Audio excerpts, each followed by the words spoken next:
Hey everybody, welcome to another episode of Purple Insider. Matthew Coller here, along with Will Ragatz of Sports Illustrated and Andrew Krammer of the Star Tribune. Once again, a Ragatz roundtable. And guys, we usually don't start with the injury report because injury reports are not exciting, but this injury report has a lot of people on it.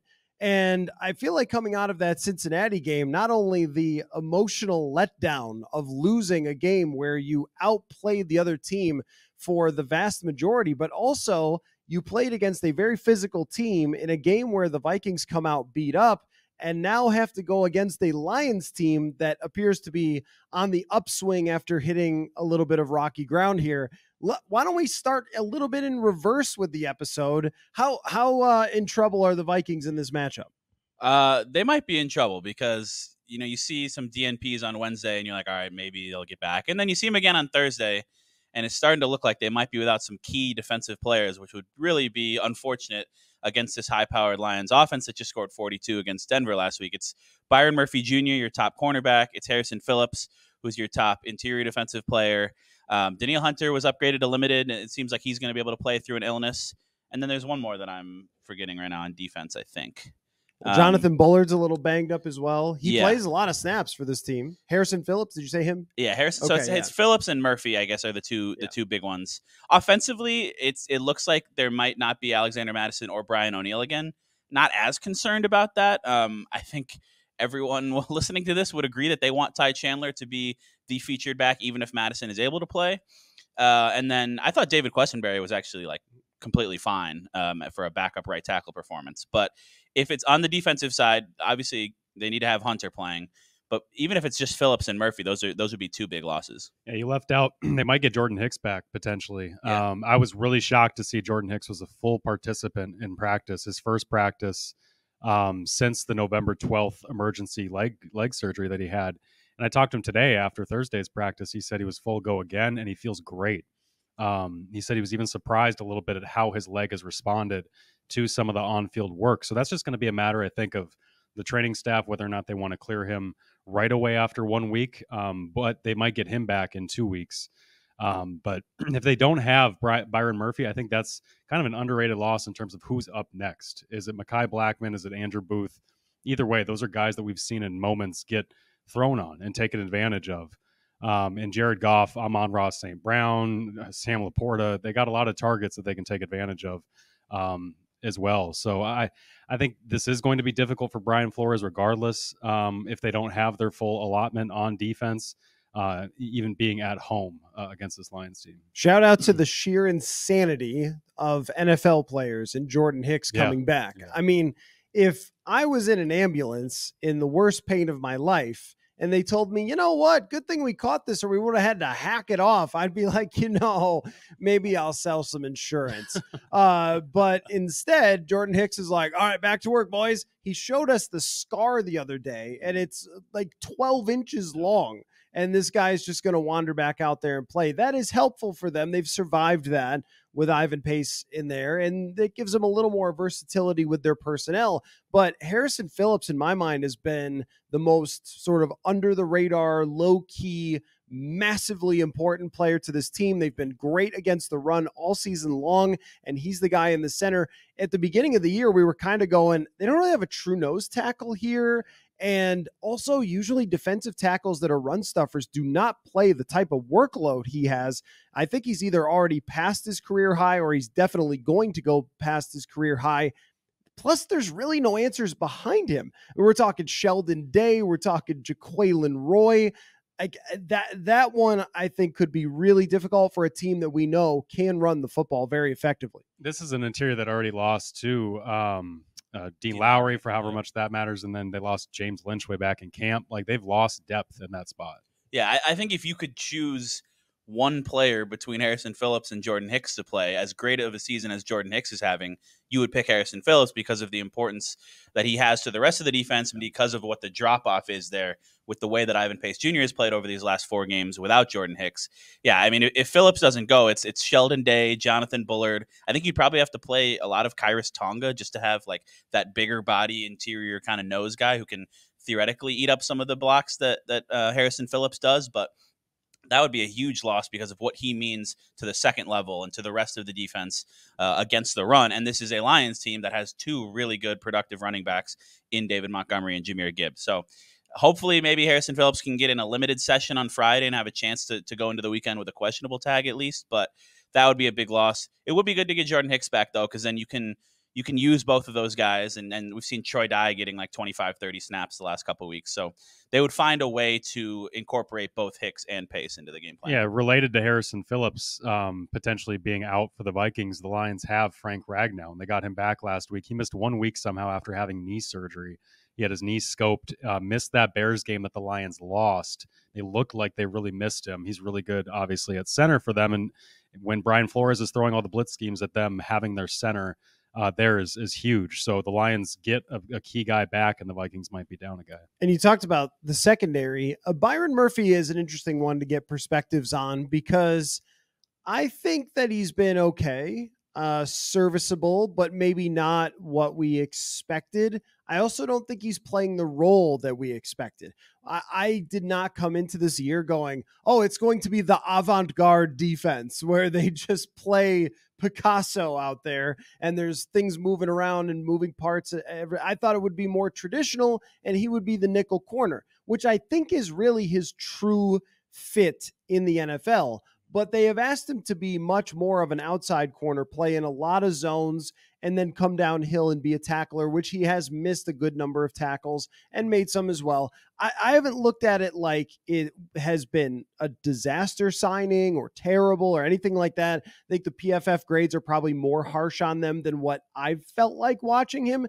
At the same time, going from him to Mekhi Blackmon may not be like a huge drop-off. I don't know. That's how I feel about it. Like Blackmon by the numbers has had a better season, but of course he's played fewer snaps, less responsibility. Murphy is a veteran out there. He's asked to do a lot. I just feel like if that position specifically right now is okay, if you lose one person and then you have to go to Andrew Booth Jr., well, then you've got more serious problems. Yeah, it would concern me a little bit for sure if they don't have Byron Murphy, just because you mentioned it, the veteran thing. I think he's tackled really well against the screens this year. He's made a few tackles for loss and just kind of been solid. Like he hasn't. When they signed him, you're like, oh, this 25-year-old guy, second round pick. Had some moments in Arizona, maybe just getting away from that franchise, he could really kind of ascend, and that hasn't happened. He hasn't played at some kind of Pro Bowl level, but I mean, you compare him to like Dean Lowry and Marcus Davenport, the other free agent signings, and he's clearly been the best one. But yeah, it's kind of just been all right. He's been solid, and he's been their best corner, I think. Caleb Evans, I think maybe has more potential in 2024, 2025, but this year, I think Byron Murphy's been their best corner, and so they'll miss the versatility, they'll miss the experience. And Mekhi Blackmon is another one where he's showed signs of playing really well. He's had some games where PFF has graded him really highly and he's been sticky. And then there's just been times where, his size becomes an issue. And it happened. Well, he just stopped playing on that T. Higgins touchdown with less than a minute left against the Bengals. And he got out-leapt by Cortland Sutton for the game-winning touchdown. And so there's been some things like that where you can see, he's a rookie, he's learning, he's growing. And yeah, if he's thrust into a big role here, it's a tough task against Amon-Ra St. Brown and Josh Reynolds and this Lions offense. Yeah, it's funny how this all happened because the best laid plans of the Vikings, they wanted Murphy to be the slot corner. I remember talking to Durante Jones back in OTAs about how this guy was brought in to be the kind of veteran mind in the middle of the defense with Jordan Hicks to kind of help orchestrate and direct all the traffic and the adjustments and the checks they expected under Flores. And then all of a sudden they get into the practices and they go, and this is me reading between the lines, but clearly they are looking at their evaluations and thinking, we just don't have the corners to play this and to move Byron inside, because that means two different guys or a different guy other than Byron has to play on the outside. And then Metellus over this year has just played everybody else off the field. He continues to ball out and has been in that slot position and done it so well, shifting between slot, nickel, linebacker, all those different responsibilities. they've left them no choice but to just say, all right, Byron, you're just going to be an outside corner, even though we paid you to be that kind of versatile guy. And frankly, it's just because of the way the safeties have played. Folks, we are going all in on Prize Picks this football season. Every week we are playing and testing out our skills here on Purple Insider to see if we can predict what numbers players will put up every Sunday. If you haven't heard of it, trust me, you're going to want to check it out.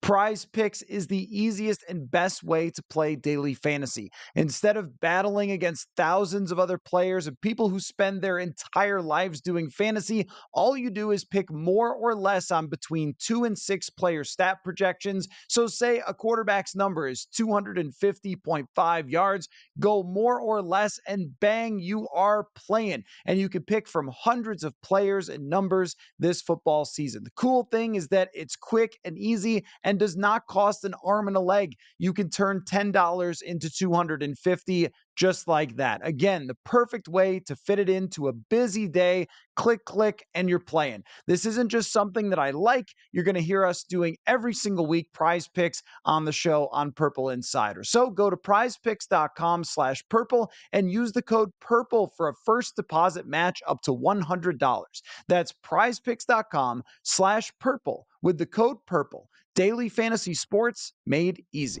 Yeah, I assume that was the reason that Byron Murphy would have been the nickel corner had Josh Metellus not just been so darn effective. Yeah. And when he was showing up every day in training camp, Flores did the right thing and adjusted, which I think has become his signature, is like working with all the pieces and so forth. But sometimes that's going to mean somebody else has to play in their B position, where Byron Murphy is probably a C+ corner on the outside and maybe a B+ on the inside, but a C+ on the outside is still reasonable. If you end up with worse than that, then you're going to be in a lot of trouble. There's also another part of this too. You mentioned Dean Lowry and Marcus Davenport, and I don't want to get too big picture yet because we'll get there, but these are the types of things that happen with these signings, like mid-level signings. How many of them have worked out for the Vikings just over the years since they signed Kirk Cousins? Because that's all they could really afford. But like the Michael Pierce, even Sheldon Richardson was like pretty good in 2018, but I don't think he was a massive game changer. They couldn't keep him around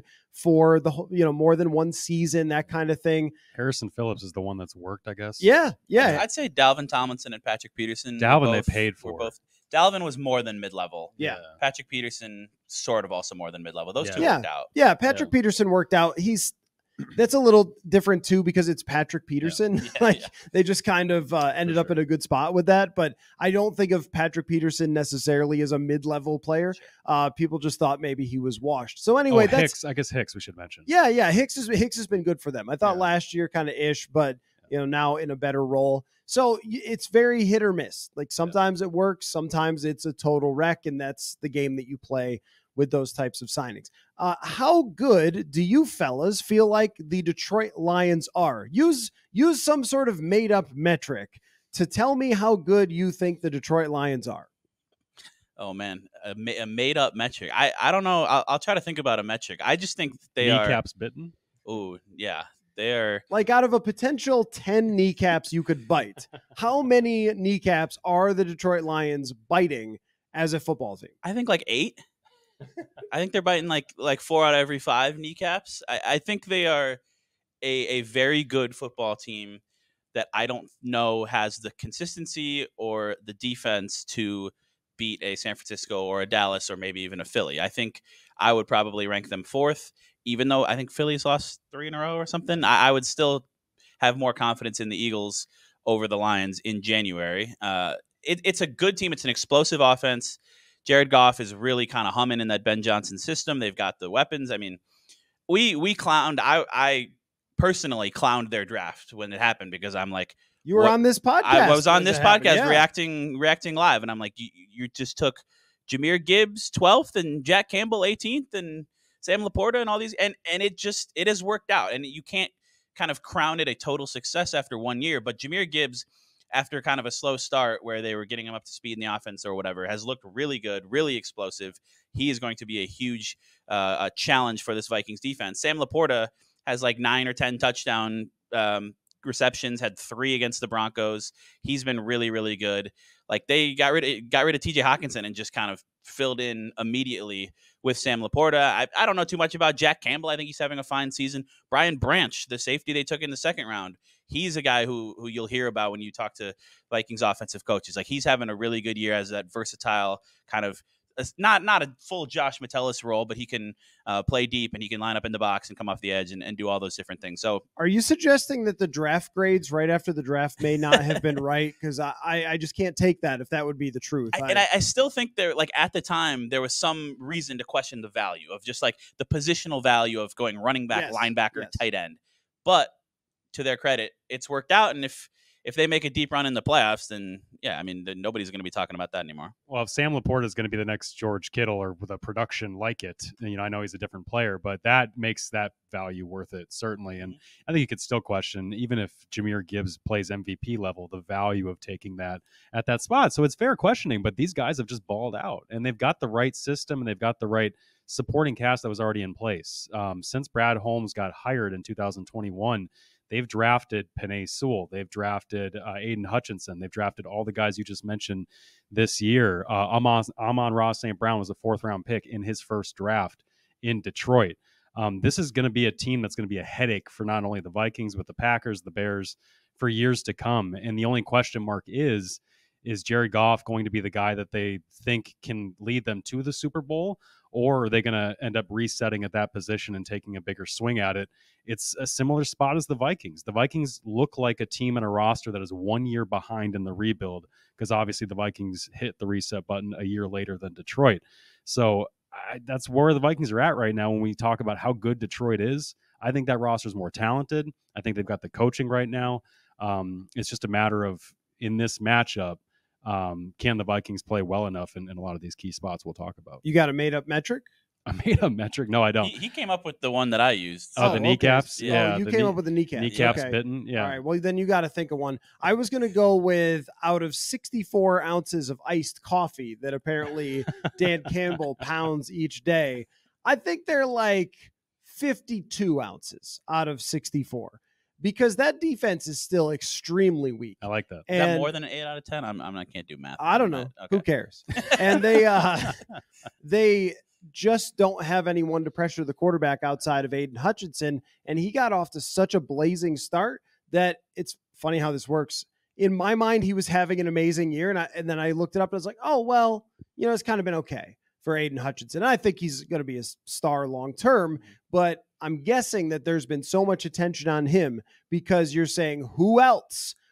And that they put a lot of investment into their secondary, but not as much into their pass rush. And it has cost them. And they did draft a linebacker instead of pass rush, which may have been a mistake for them. As far as the draft goes and Jahmyr Gibbs, I remember what I said right after they drafted, and you said, oh my gosh, I can't believe they drafted a running back. And I couldn't either. And I still would say it's not a good draft pick. But the thing that I said was, you're going to have to play him. And if he's really good at football, that could be a problem. It's sort of like drafting Delvin Cook maybe wasn't the best usage, but Delvin Cook ripped people apart. So if the guy turns out to be great, he could be a problem in those couple matchups. And he, in the last, say, 6 weeks, has really turned out to be great for them. And it is a problem. And when you put the two things together that we've been talking about, Jahmyr Gibbs, their offensive line, Harrison Phillips potentially out, there is still a weak link on this team. If the opponent can run and then throw underneath, that this team and this defense can be beaten pretty badly at times when that happens. And I thought we even saw some of that last week. Not that they ran super effective, but mostly like the underneath passing game. But I think if you can run effectively against this defense, it causes huge, huge problems. And I believe that Detroit will be able to. Yeah, there are some things when you just look at a matchup basis of kind of units against units and players against players that don't maybe line up super well for the Vikings this week. There's a whole conversation we could have about maybe how worried we are about the Vikings defense after that fourth quarter in OT in Cincinnati. But sticking with kind of the Lions' big picture, there really are some parallels between the Lions and the Vikings right now that you can see where there's a lot of roster talent, offense, defense. I think the Lions have more young talent that is on advantageous kind of rookie contracts that's coming up and allows you to sort of build more around. The Vikings have maybe some more veterans in those spots, but they have some young talent too. And then the quarterback position, two similar guys in Kirk Cousins and Jared Goff that you kind of talk about as, are they going to be the guy or do you need to reset? It's different because Kirk Cousins is going to be a free agent. Jared Goff, I believe, is under a contract for at least through next year. Okay, Yeah. so one more year.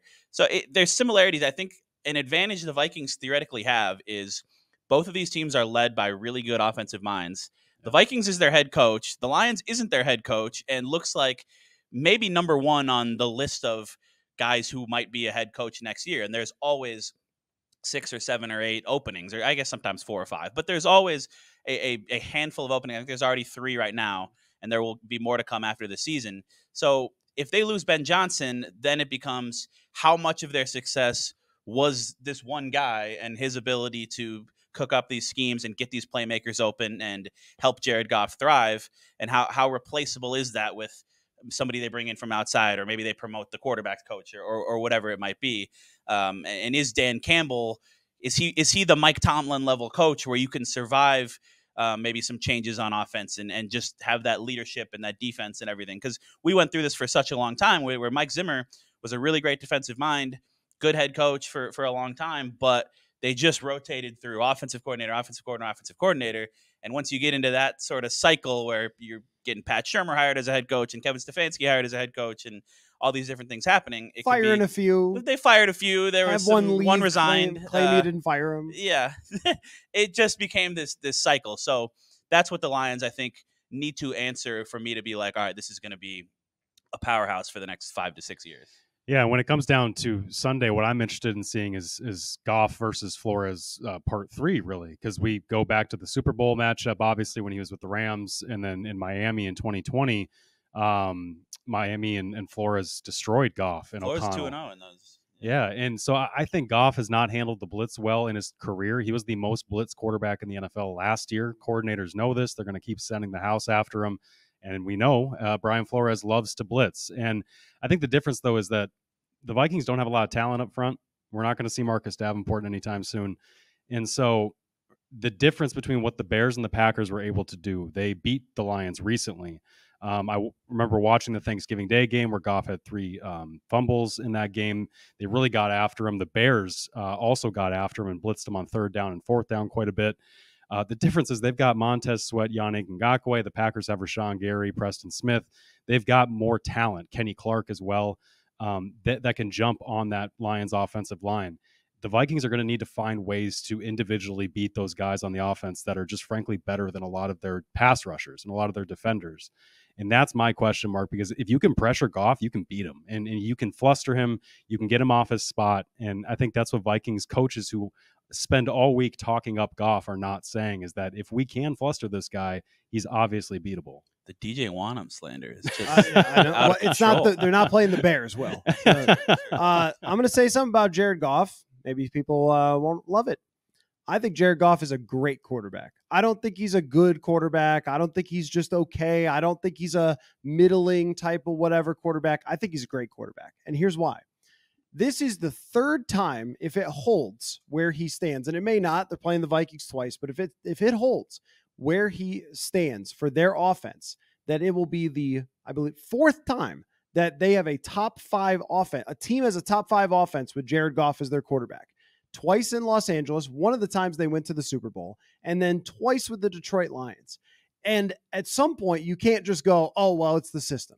It's just the weapons. It's just McVay. It's just Ben Johnson. If I want to, though. You can, but I don't think that's quite right. I think that we can still call a quarterback great, even if he has a kryptonite. That doesn't have to be Mahomes. It doesn't have to be Mahomes in order to say that a quarterback is great. He has ripped this team apart at times. He did it last year at Ford Field. He did it in 2018 in one of the best quarterback games I have ever seen in my entire life. No qualifiers against a really good defense from Mike Zimmer in 2018, and he throttled them that night. He throws an incredible football, and it kind of reminds me a little bit of Eli Manning, where because it's not perfect, because he doesn't move, he doesn't run, he's not the greatest quarterback in the league. It was like, well, Eli's not Peyton. Well, that's true. But I think that Jared Goff is good enough. I don't know that the whole team is good enough for Detroit, especially on their defense, but he is good enough to take a team to the Super Bowl. And when you're going to play him 2 of the last 3 games, like, yeah, I think you could get to him. I think you can confuse him. I think his lack of mobility is problematic. But I look at him as a quarterback that I would be totally fine with as my franchise quarterback year after year. And I think that this year has shown it. Is he going to have some bad games? Of course he is. Again, it's not Mahomes. It's not like it's never going to be the case.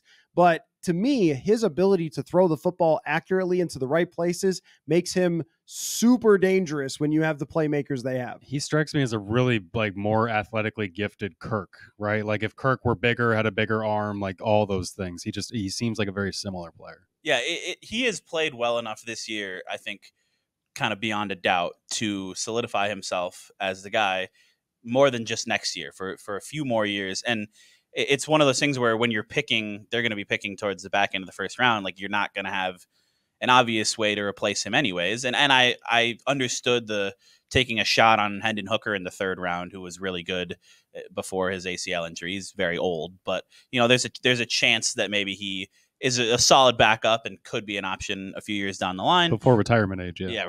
before he retires, he can get a few years in. But yeah, I think it's an oversimplification to kind of have the Brock Purdy debate with Jared Goff, where it's Sean McVay and Ben Johnson, and you have to give the player, in the case of both Goff and Purdy, you have to give the player a lot of credit for making the throws and making the decisions. And both of those guys can actually create outside of structure a little bit more than Kirk Cousins can, although we saw a tiny bit of that from Kirk earlier this season. But yeah, I think Goff has proven that he is good enough. I don't think he's ever going to be in that elite tier, but there's a reason why that's the elite tier.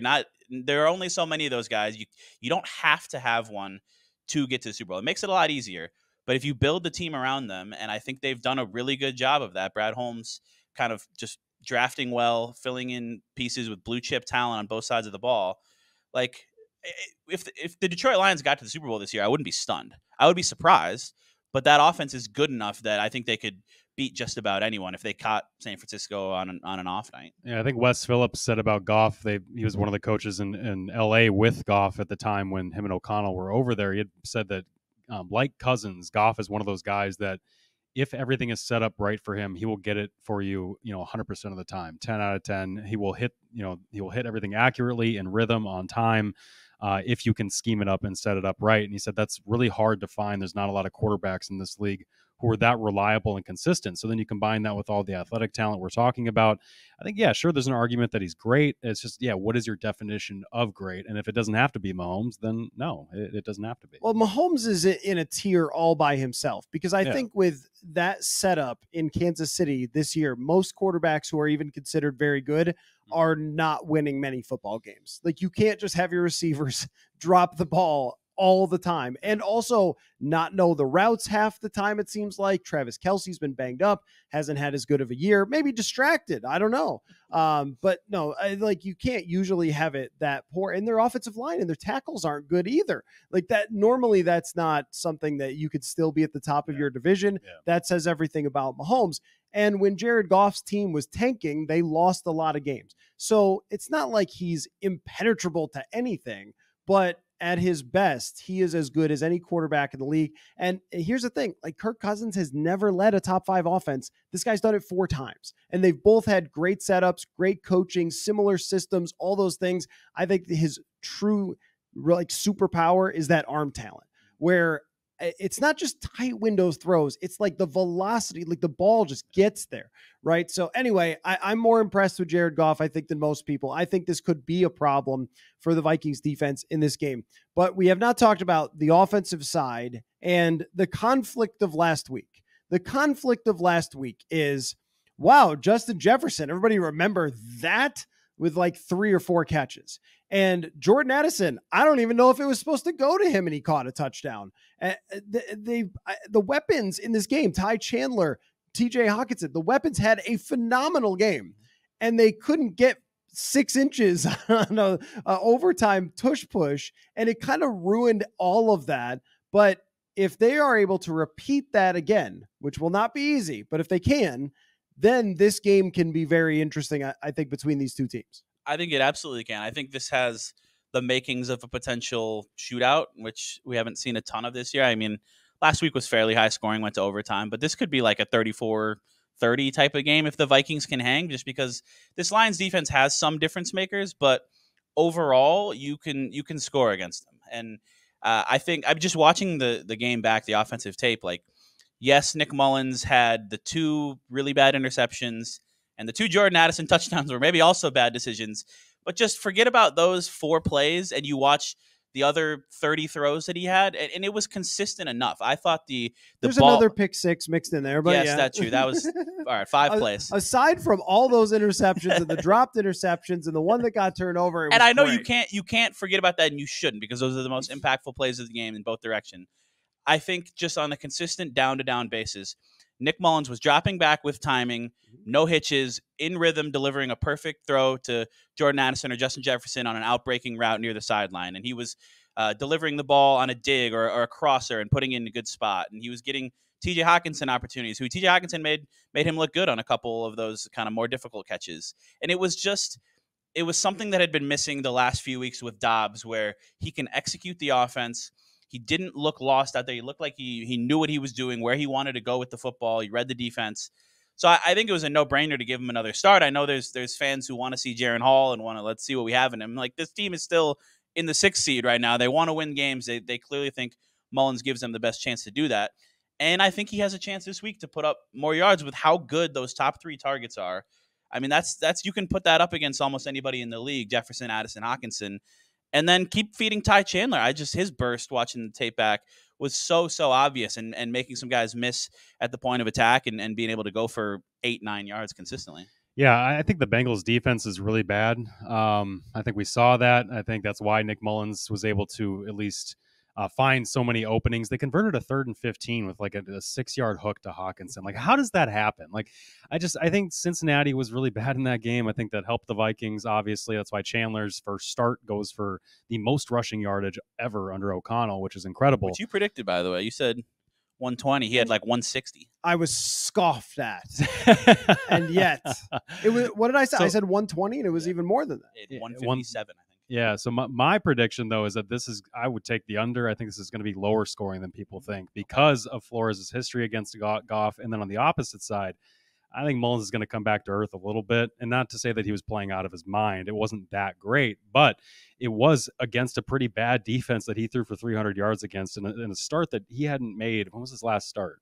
2021 Browns, yeah. So I just think that it's going to look a little tougher against Detroit. I know Detroit's defense is not world beaters. I know they've been pretty vulnerable at times, but I think they're better than Cincinnati. I think both in personnel. If they had McNeil, one of their interior guys that's really good, that would help, but I think he's hurt and out. So that's going to help the Vikings and maybe this run game keep going. It's going to be a fascinating matchup because we're going to keep talking about these two teams, not only in a couple weeks, but I think for years to come. So the Nick Mullens thing is like one of those ink blots that you look at and what's your interpretation? Sure, because there's a different interpretation that looks at how inaccurate some of those passes were, where TJ Hawkinson's like, put it right here, right in front of my face mask. And then the throw goes way outside of his shoulder pads and he reaches out and he grabs it. And it's like, completed pass, moving on. But at least it was completed, right? At least it was the right spot. Yeah. And so it's very funny to watch because you're like, oh, the timing is good. Yeah. It's clearly the right spot. And Justin Jefferson talked about it today with us, where he was like, he knows it just the way that Kirk knows it, but he cannot throw the football farther than like 14 yards. And unless you want it to look pretty ugly. And he also has the accuracy issue, which could result in more interceptions. And there was like another pick 6 or 2 or interception that was kind of missed. And I also couldn't figure out what happened on the Jefferson interception toward the red zone, where it was like middle of the field closed. And Jefferson's like, well, he's not throwing it here at this time. And he just throws it anyway. So there's some decisions. I think Nick Mullens is a little more baller mentality than people expected. He's a gunslinger. But there's a reason why he threw all those interceptions. Those Southern Miss gunslingers. I think Nick Mullens believes in Nick Mullens, and he's going to throw that ball when he's supposed to throw it, which is there's high variance to that. That's a word that we've used a lot. There was high variance with Dobbs. There's high variance with Tommy DeVito. There's high variance with every backup quarterback. And which side of that, I have no idea. But I think there's less variance in Ty Chandler. And there were actually plays, where it was 2 runs in a row. And I nearly fell out of the press box in Cincinnati when I saw it. And I thought, there you go. Run twice in a row with this guy. And the one thing I was really impressed with Ty Chandler was there were plays where a guy missed the block and he made it right. He just dodged that guy. He is very, very natural in what he does. So I think you have to really kind of hunker it down a little bit and stay with that run, even if it's not perfect. But I also know that that's not Kevin O'Connell's nature. Yeah, it's not a perfect comparison by any means, but I thought he looked like a little bit like kind of prime Dalvin Cook with the way he was able to make some things right, make guys miss immediately and get those consistent chunks and the burst to get a couple different 25, 30 yarders in there.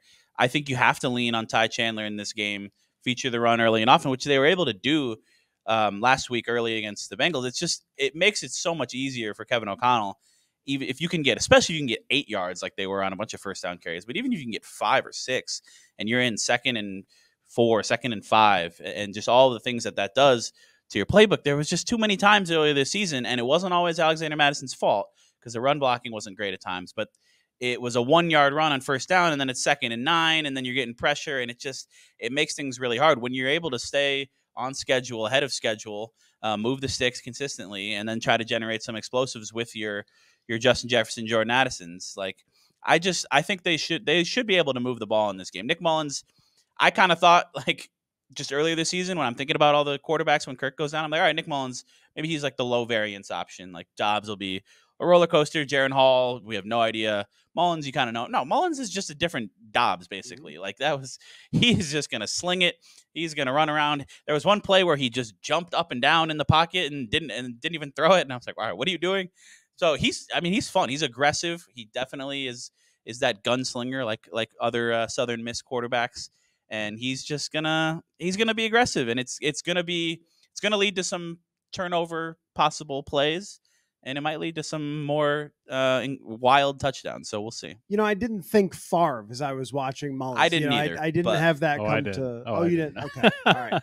I was just making the gunslinger comparison. We were joking, about. Yeah. I think this guy was just firing darts, and the one, as you mentioned, wasn't even targeted to Addison. The touchdown to Addison was just ridiculous. I think the second one, whatever it was, in the end zone there, where it just kind of went through multiple Bengals, it seemed like. I think he was throwing to Addison on that. Was play. he? Yeah. Was he? Okay, I don't know. There was a lot of traffic in the area. I think the Madison injury, though, we didn't see Madison practice today either on Thursday. That's going to give them a nice excuse to start Ty Chandler again, because they seem reticent to want to start Chandler when both are available, and I just don't understand it. I don't understand it either. I mean, he graded really well from a pass blocking perspective. Yeah. I couldn't find a negative rep for pass blocking. There was one time where he went the wrong way on a handoff. Okay. I mean, if I'm going to get 150 yards out of the guy and there's one misstep, I don't know. I guess that's fine with me. The gap is so significant between their running ability. I don't know what else you want. And they've been kind of defending it a little bit this week and talking about the development word and he wasn't this player back in week 3. And it is hard to know how true that is because we aren't there watching practice behind the scenes and things like that. But it makes me roll my eyes a little bit because how much better has he really gotten with coaching on a Thursday over the course of this season?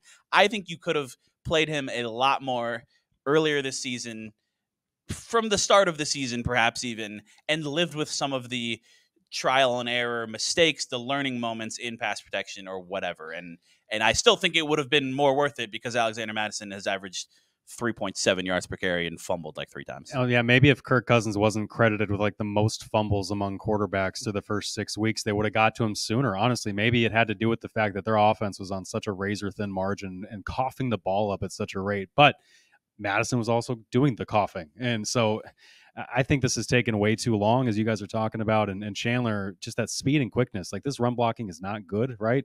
It's not consistently good. And when you've got speed and quickness, it makes up for a lot of it. There's a play in the game when I was watching the tape back where they're supposed to double team a guy, but instead they triple team a guy and they leave somebody wide open. It's on a pitch, just like totally unblocked. It meant nothing to Ty Chandler. It was just like, whoop. And then he was gone. Yeah. That guy is absolutely taking down Alexander Mattison for a 3-yard gain and not a 9-yard gain.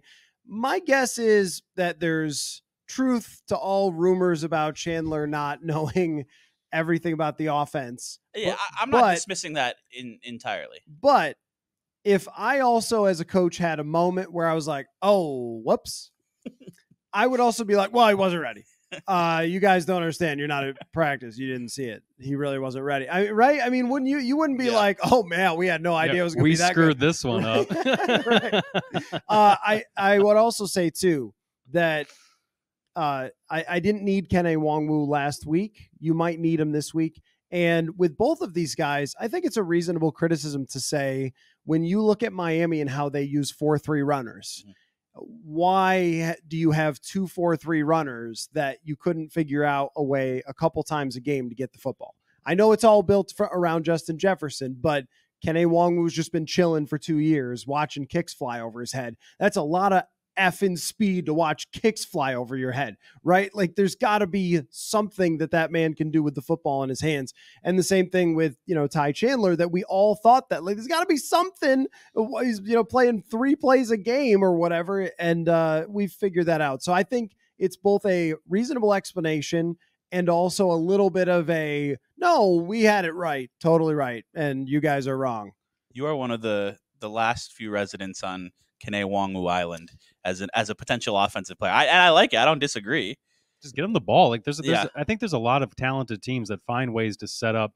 Like think of Cordero back in the day, where like just make it a punt return like atmosphere for him. Throw a little screen, bubble screen, whatever. Just set it up. And with Kene, it would just be a gap scheme run where you're telling him this is the hole. Just hit it. Just run really fast, and this is what we need. And they're not a good gap scheme running team. They don't always block them well. Maybe they don't have confidence in that. And they clearly are reticent to put out a guy in Chandler who's ready for a 3-down roll that he showed us. And they won't even put out, Nwangwu for, a couple gadget plays. What game was it? New Orleans. There was a pitch to the edge for Kene Nwangwu. He got the ball. He got like 8 yards because he hit the edge. And I think the New Orleans players were like, what? Yeah. And then they never did it again. So I'm asking for like 2 plays a game. Yeah. But how about, a little reverse act, whatever. Take whatever trick play you've put in out and put give the ball to Kene Nwangwu in. I guarantee you this will work. Let's talk about, because we can talk about the big picture on these teams when they play in 2 weeks, and we'll know better if the Vikings are in the playoffs or not and where our discussion is going to live. But for this particular game, how are we sizing it up? Do you think that the Vikings will win or will they lose?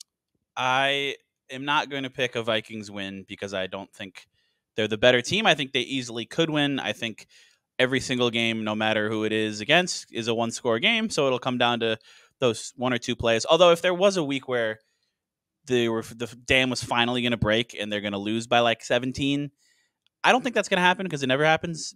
But it could happen this week against the Lions with just some of the personnel and schematic advantages that they have. If Mullens throws a couple picks early and you fall behind and that team starts to really lean on you with David Montgomery, Jahmyr Gibbs, if you're without Harrison Phillips, Byron Murphy, I could see it maybe getting out of hand. But at the same time, the Vikings have so much skill position talent, and I'm not ready to write off Brian Flores' defense at all just because they had a bad 4th quarter in OT.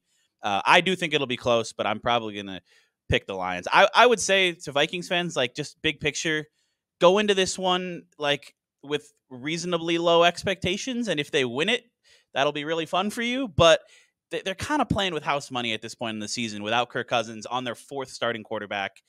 Like, I don't think this is a team that's really going to be capable of making a deep run in the playoffs. If they get there, that'll be fun. We'll talk about it. We'll analyze it. But if they don't get there, it's just kind of what we expected when Kirk Cousins got hurt. So go into this with low expectations, and maybe they'll pleasantly surprise you on Christmas Eve.